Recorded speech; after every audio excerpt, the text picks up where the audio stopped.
Peace and love to everybody. Welcome to the first episode of the Inshallah Show. I'm your host, Brother Ghani, also known as American Ghani. Uh, just sitting here enjoying some good music, good vibes, feeling good on this beautiful day. Here recording live in beautiful Tallahassee, Florida.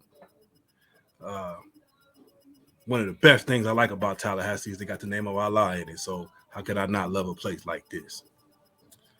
Well, like I said, because like I said in the title, this is a quick introduction to gemstones from the Islamic paradigm. Of course, as all people who are into Islam, and to be clear, this show is not just for people that are in Islam, but it is for it is based on the Islamic paradigm of gemstones. Gemstones have become very, very popular. Well, they've always been meaningful in the world for many reasons, mainly for adornment and beauty's sake. But they go a little deeper than that, as we will see, inshallah, which means God willing. So I decided to do this because I've noticed that there's a lot of talk about, well, there's an increase of talk in the public. It's always been in the private among many circles, but there's been an increase in the public realm of spirituality. And some people can get lost in all of that. Some people have, because of cultural differences, this country we live in, there's a lot of what they call it's like a melting pot, but it's really not a melting pot. It's called a melting pot, but if you look, no one is really melting together. You have separation amongst the tribes, the nations, the cultures, the religions, or whatnot. And here at the One God Movement, which is my organization that I started, I try to alleviate all of that separation amongst the righteous people and try to bring the righteous people together as we see the other people who are of the non-righteous characteristics. They like to get together, and I don't see why we can't do the same. So anyway, like I said, I've noticed that there is an increase talk about Sufism, Tariqa, however you would like to put it, but nobody ever goes into the details of these things, which I understand why, because when I got introduced to it, I had to take Bayat. I had to, Bayat is basically an oath to the teacher, the one who is going to enlighten you about these spiritual practices. And you have to be vetted, and he has to test you and things of that nature to make sure you are worthy of the knowledge. And part of the oath is you can't really spread the knowledge unless you are told to do so, unless you're given permission. Brief history, my sheikh, may Allah be pleased with him and have mercy on him and expand his grave and grant him the highest level of Jannah. Passed away. I want to say it's been about 4 years now or something like that. And I've been shakeless since, as far as in the physical form. But I continue to study, and I continue to do the things that he enlightened me on and taught me to do. I feel comfortable sharing this because I learned this after he was no longer my sheikh in the physical form. So it's like I've never been given permission to share the things that he taught me previously because he passed before permission was given. But this here is different. So I feel comfortable sharing these things with you. One thing he did tell me that I can share with you is that he said that we have forgotten more than we know. And what that means is there's a lot of things that we know deep down inside of us that we can't consciously bring out. So there are things that I would say, and he would be like, "Where'd you get that from?" And I'm like, "It just came to me. It was just a thought." And he would say things like, "See, you already knew the answer. You just needed me to confirm to you that you were right." Because deep down inside of us, we all have a lot of knowledge, But that's neither here nor there. I feel like I'm babbling now. Bear with me. So, first of all, I'm going to talk about these gemstones. And before I do so, I would like to give out some instruction or a disclaimer. It is true, 100%, that we seek our help from him and only him alone. At the same time, we have to recognize the help from him when it comes to us. That reminds me of a story. And I'm probably not going to get the story right, but the message of the story will be easy to follow. The story is about the man who was in a flood, and he was on his rooftop. I'm pretty sure a lot of y'all heard this story before. But the man was on the rooftop. The water was rising, and he was praying to God for help. Okay, so a boat go by. They tell him, "Hey, man, get in the boat, man. We can take you to safety." He like, "No, I'm going to sit here. I'm going to wait for God. I prayed to God. God going to answer my prayer and save me." The boat take off, leave him. The next, somebody come by with a helicopter. "Hey, man, come on, get on the helicopter. You know what I'm saying? We can fly you to safety." The man say, "No, I prayed to my God. He's going to rescue me. He's going to save me from this calamity." So the water rise and rise and rise, and the man drowns and he dies. And he get to heaven or he get to paradise. And he's like, "God, why you ain't help me? Why you ain't send nobody to say? Why why you ain't save me?"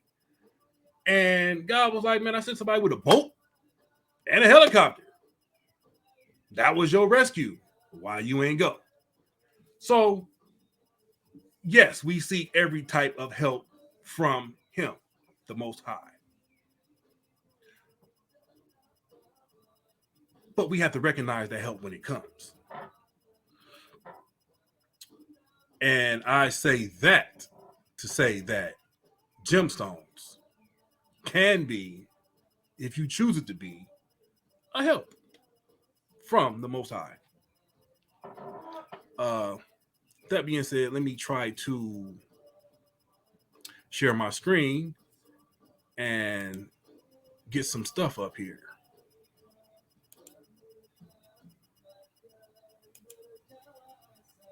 Where should I start?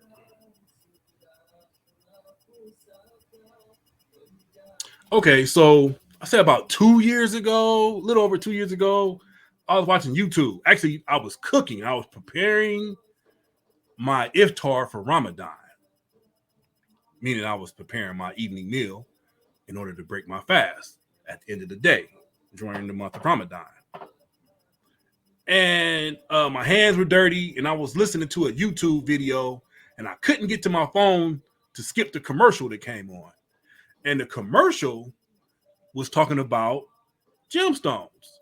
In particular, it was talking about tiger's eye and obsidian rock. And it started talking about all these benefits of wearing this stone, blah, blah, blah, blah, blah. And I was like, let me see these. So when I went to the screen, And I looked at the phone and I looked at the pictures that they were showing. These look like these were beads on a necklace. And I'm into beads. I've been into beads. Matter of fact, if you were into Tariqa or Sufism, you will have beads. Uh, Catholics wear beads. They count their blessings with the beads. Rastas count their blessings with beads. Uh, Muslims count their blessings with beads. They also meditate and recite the names and attributes of God, Allah, with the beads as a tool to keep the count, so forth and so on. With that in mind, when I seen those beads, I wanted them. So I go online and I'm like, well, I could find some of these beads, but I couldn't find. I found beads, but I didn't find the thicker beads, which is 99 beads. We can get into what the 99 beads actually represent later on in another show. But all they had was masa beads. Masa beads are a count of 108 beads. And I was pretty disappointed because I need 99 in order to keep the count of the thickers. But I purchased them anyway because they had a unique thing on them called the Hand of Hamza. That's something else we can get into later on in another show, another time. But the Hand of Hamza is basically, in some Islamic cultures, it has a reputation for having spiritual benefits. So when I read that, I went ahead and copped it. It came, it was beautiful. I wore it all the time. And then I started to tell other people about the beads. One friend in particular called me. She was distraught about some things. And I wasn't sure about the practice of these beads bringing good fortune and repelling negative energy and bringing positive energy to you. But this friend of mine needed something to ease her mind and to relax her. So after I told her some prayers that she should do, I told her I was going to buy her a gift. And I sent her some beads. And she loved them. So between her, my wife, and myself, we all bore witness that these beads may have some benefit because things in our lives were just great. They were just going smooth. Nothing ever went wrong. Well, I can only speak for myself. Nothing ever went wrong. But they both attest to me that these beads were a tool that helped them throughout their daily lives. So with that in mind, I would like to share some things about gemstones and the Islamic perspective of gemstones.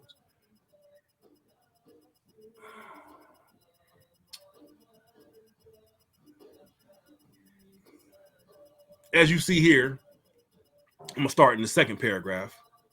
In a reliable hadith, it is reported that Prophet Muhammad, peace and blessings be upon him, used to wear a silver ring with an akik, gemstone. Now, akik in English is translated as carnelian, red carnelian. Naturally, whatever the Prophet Muhammad, peace and blessing be upon him, did was copied by his close companions, and his family also continued the legacy of wearing gemstones, not only limited to the carnelian or the akik. Okay, I'm gonna skip down here a little bit.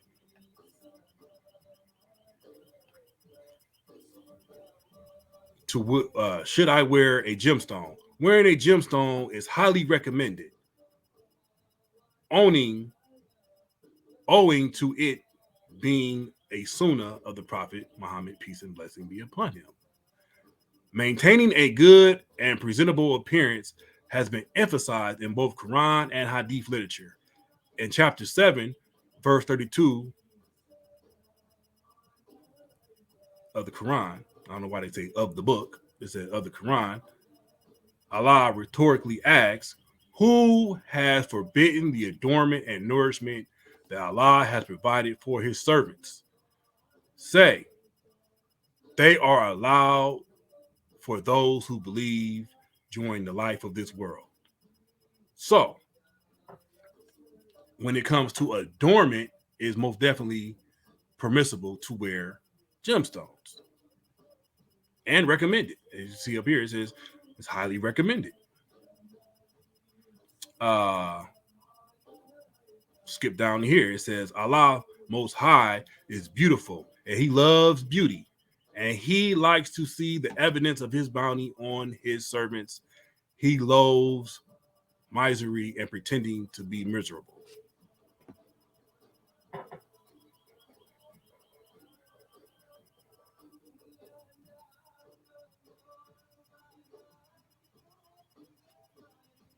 We'll skip down here.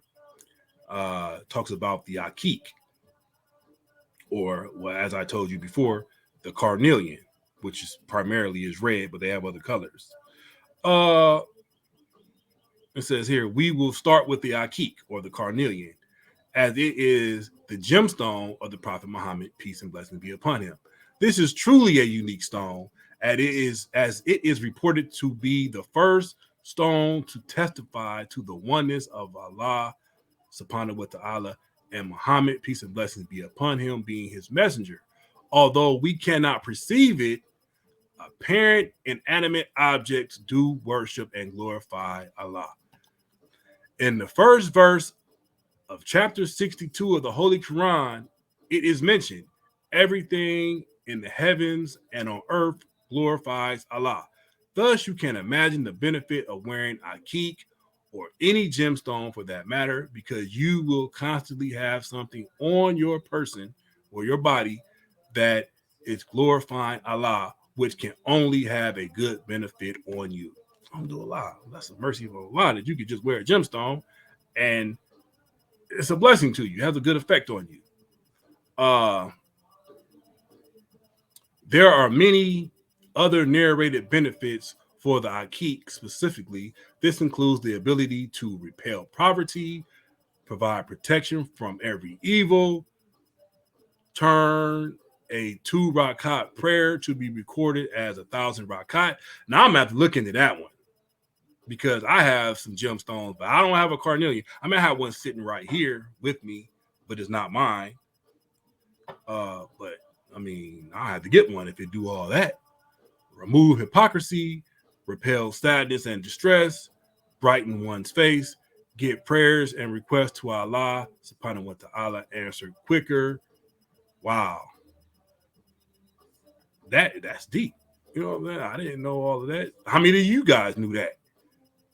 Did anybody ever come to you and tell you that you could get your prayers answered quicker, or that a 2 rakat prayer for Fajr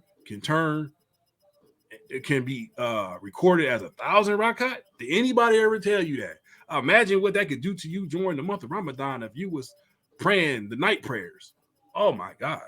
Like, why are they hiding these things from us?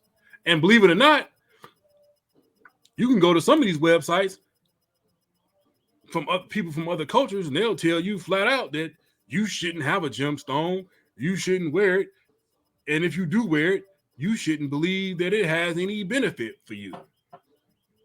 When the Quran clearly just told you that everything on earth glorifies Allah, and you know how having something that glorifies Allah close to you is beneficial. So moving right along, let's say emerald. I kind of wanted to talk about emeralds because it's actually my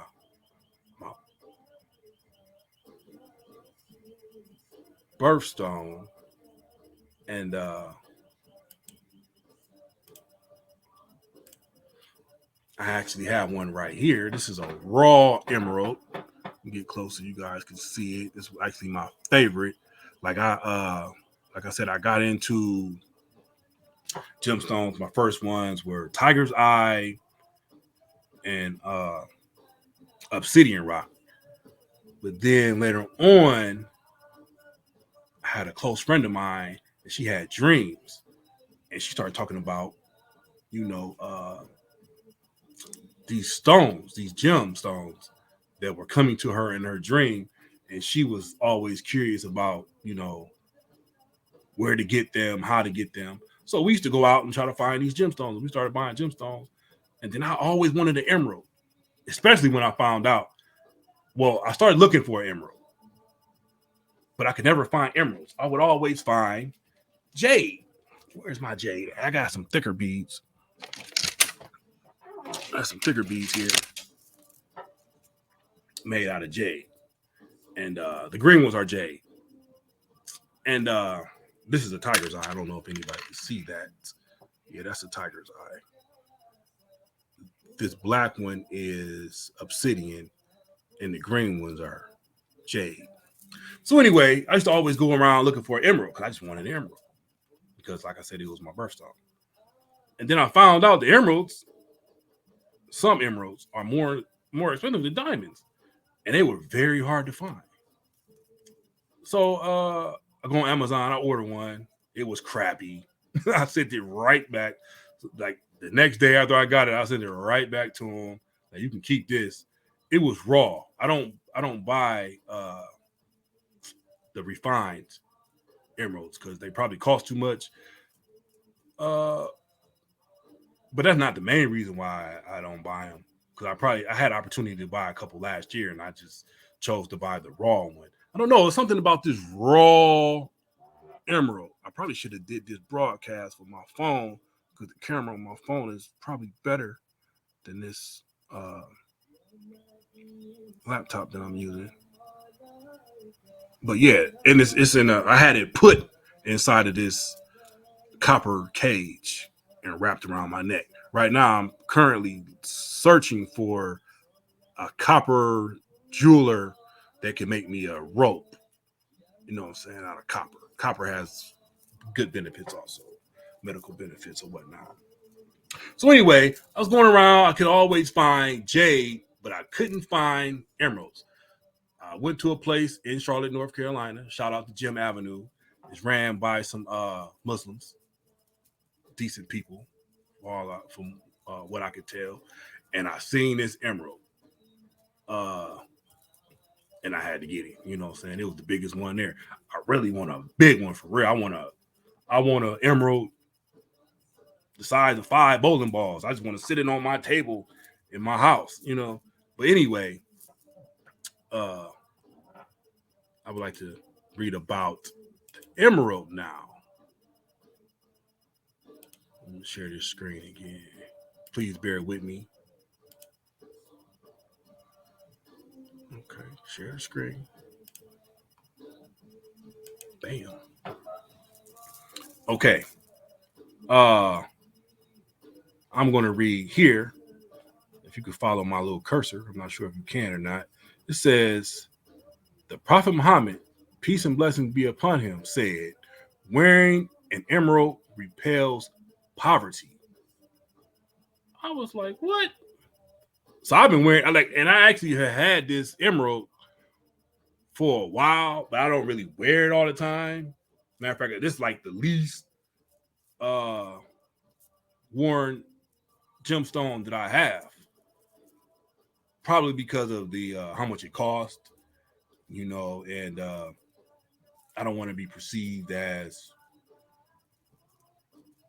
a wealthy guy. Really, I ain't, what they say, don't fake the funk. You know what I'm saying? I don't be out here faking and fronting and acting like I got a lot of money, wearing jewels and whatnot. I kind of keep my wealth or my possessions kind of tucked away. But when I read that, which I just read that about a month ago, I've been wearing it every day ever since, And honestly, I can say that I have seen an increase of cash flow coming my way since I've been wearing it. So I ain't gonna lie to y'all. If you can get an emerald, you probably should get one. It says it prevents epilepsy, especially if there's a history of it in the family. Now, this is not, I can't verify the Islamic knowledge behind these statements here, but the majority of the information I get about my gemstones don't come from Islamic sources, but I'm presenting Islamic sources to you guys because it's primarily Islamic audience, I assume. It controls the nerve system and prevents all nerve problems, cures blood clots, blocks veins, blood problems, revives, relieves muscle pain, back pain, strengthens eyesight. I did have some slight muscle tightness in my back, and I don't have that at all ever since I've been wearing this every day. Allah knows best if that's the reason why. Strengthens the digestive system, repels magic, brings love and affection. Very good for pregnant women, eases delivery. As you see, it goes on to talk about other gems on this page. Maybe we could talk about them another time.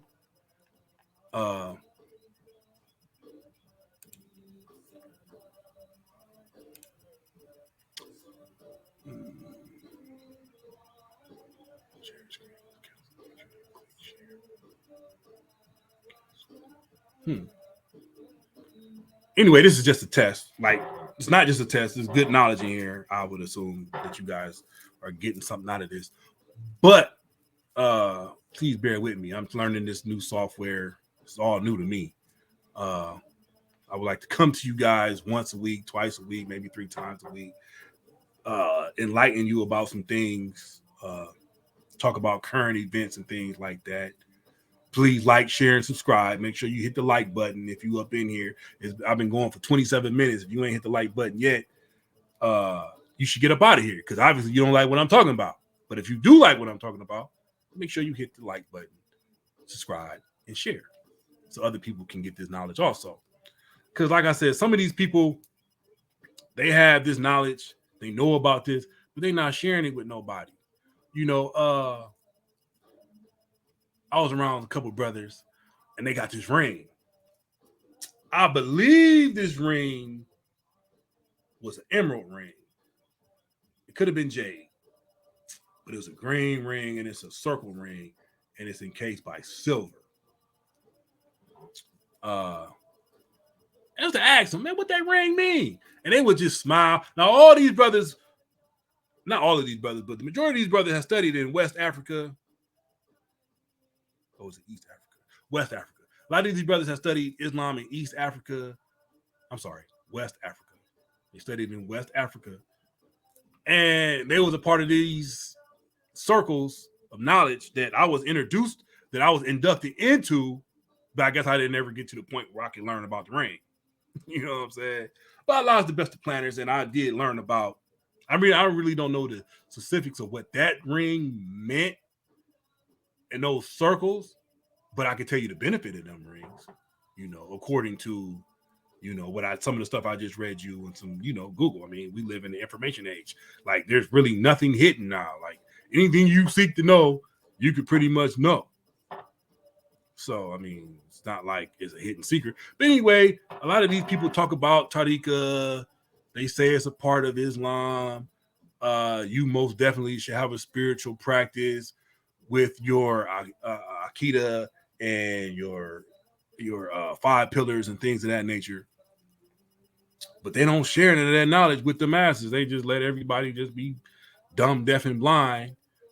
While there's witches and wizards and people that practice the secret arts as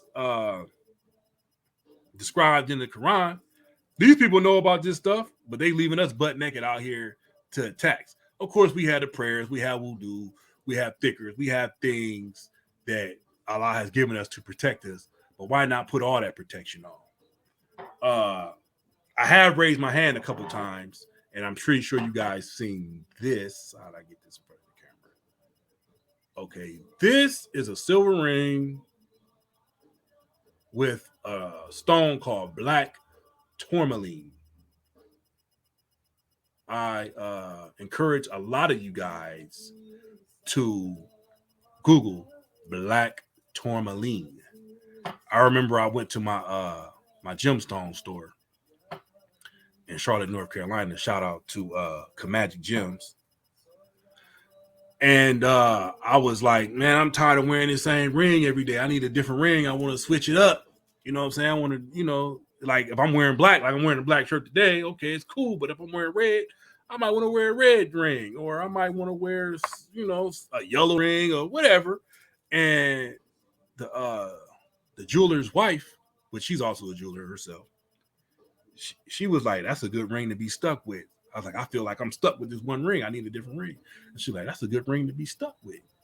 So when I looked into black tourmaline, I say that again, black tourmaline, I was blown away for real. Like I was reminded of why I got it in the first place and the benefits and the properties of such a majestic ring or gemstone. So I feel like I'm going over my time here with you guys. One love to all of you. Make sure you look up emeralds,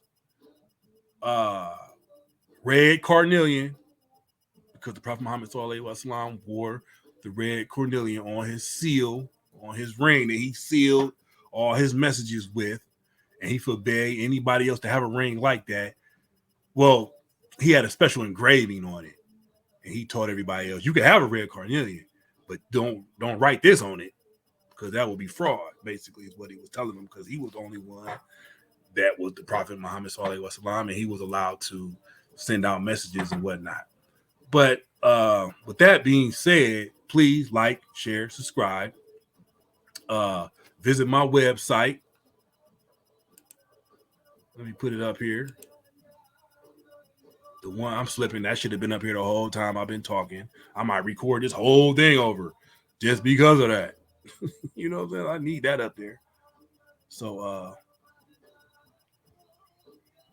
that being said, have a blessed and beautiful day. Ramadan is soon approaching.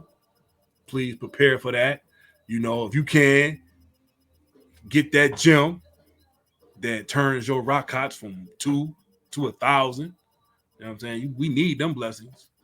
And these days, the way they doing us, gas prices, war, they trying to stick needles in our arms. They doing the most. The Shayateen and the Shaitan, they're very, very busy. So we got to get busy. We got to pray for each other, enlighten each other, try to unify with each other as much as possible on the points of righteousness, and if you guys want to donate, shoot, I take donations too. Hit me on the Cash App. Yeah, I take donations. I don't turn down no donations. But anyway, one love, peace and love. Assalamu alaikum. Rahmatullah. Better got to. I'm gonna turn my camera off and I'm gonna let y'all rock out to a little bit of this good music. And I'll see y'all next time. Peace.